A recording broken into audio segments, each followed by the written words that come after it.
Assalamualaikum warahmatullahi wabarakatuh. Perkenalkan, nama saya Putri Husnul Fadila, NIM E1E019259, nomor urut 28 dari kelas 5G. Di sini saya akan membahas materi tentang simbiosis dan rantai makanan.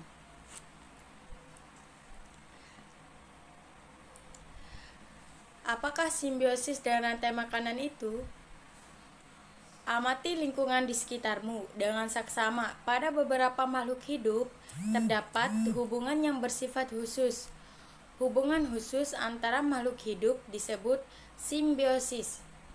Selanjutnya, ada beberapa macam simbiosis itu. Yang pertama, simbiosis mutualisme, simbiosis parasitisme, dan simbiosis komensalisme. Simbiosis mutualisme adalah hubungan antara dua makhluk hidup yang bersifat saling menguntungkan. Contohnya, simbiosis antara seekor kerbau dengan burung jalak. Yang kedua, simbiosis parasitisme adalah hubungan antara dua makhluk hidup yang mengakibatkan makhluk hidup yang satu mendapatkan keuntungan, sedangkan makhluk hidup lain mengalami kerugian. Misalnya, hubungan antara tanaman jeruk dengan benalu, bunga refleksia dengan inangnya, dan kutu dengan hewan tempat ia tinggal. Yang ketiga, simbiosis komensalisme. Simbiosis komensalisme adalah hubungan antara dua makhluk hidup yang menguntungkan secara satu pihak, tetapi tidak merugikan pihak lain. Contohnya, hubungan ikan hiu dengan ikan remora. Contoh simbiosis mutualisme: bunga dengan kupu-kupu. Hubungan antara bunga dan kupu-kupu menjadi satu di antara contoh simbiosis mutualisme yang paling dikenal. Kupu-kupu menghisap madu dan netral yang ada di dalam sari kelopak bunga untuk dijadikan makanan. Proses tersebut juga membantu penyerbukan dari bunga. Keuntungan akan didapatkan oleh kupu-kupu yang memperoleh makanan berupa madu dan nektar. Sementara bunga mendapatkan keuntungan karena proses penyerbukan dibantu oleh kupu-kupu. Yang kedua, contoh simbiosis parasitisme. Contoh simbiosis parasitisme dapat kita temukan pada tanaman inangnya. Contoh lainnya, tali putri yang menyerap sari makanan yang berupa zat organik dari inangnya yang diambil sari makanannya oleh tali putri. Yang ketiga, contoh simbiosis komensalisme. Interaksi antara ikan remora dan ikan pari hampir mirip dengan interaksi antara ikan remora dan ikan hiu. Ikan remora menempel pada ikan pari dengan memanfaatkan sirip punggung yang mengubah menjadi penghisap.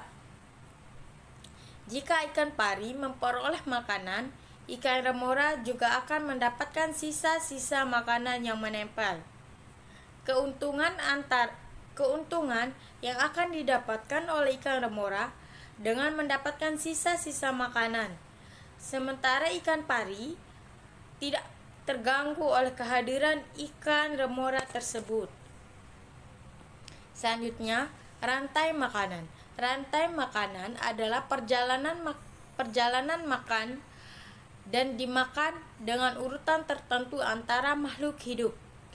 Unsur-unsur terdapat dalam rantai makanan adalah: yang pertama, produser; yang kedua, konsumen; yang ketiga, konsumen 2; yang keempat, pengurai. Konsumen yaitu makhluk hidup yang tidak dapat membuat makanan sendiri. Konsumen tergantung pada makhluk hidup lain, contohnya manusia dan hewan. Yang kedua,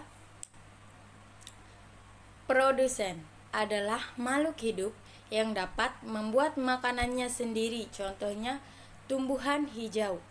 Yang ketiga, konsumen yang memperoleh makanan langsung dari produser disebut konsumen tingkat 1 atau konsumen 1. Sementara itu, konsumen yang memperoleh makanan dari konsumen 1 dinamakan konsumen tingkat 2 atau konsumen 2, dan seterusnya. Yang keempat, pengurai. Bakteri pengurai merupakan kelompok bakteri yang mampu mendekomposisi organisme lain yang telah mati menjadi unsur-unsur penyusunnya yang akan kembali ke lingkungan.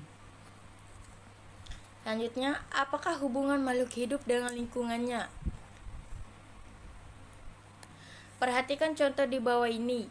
Suatu jenis burung yang buas memangsa ulat di pohon secara tidak langsung membantu tumbuhan yang daunnya menjadi makanan ulat. Apakah burung pemangsa jumlahnya berkurang, maka jumlah ulat semakin banyak dan tumbuhan yang menjadi makanan ulat menjadi berkurang.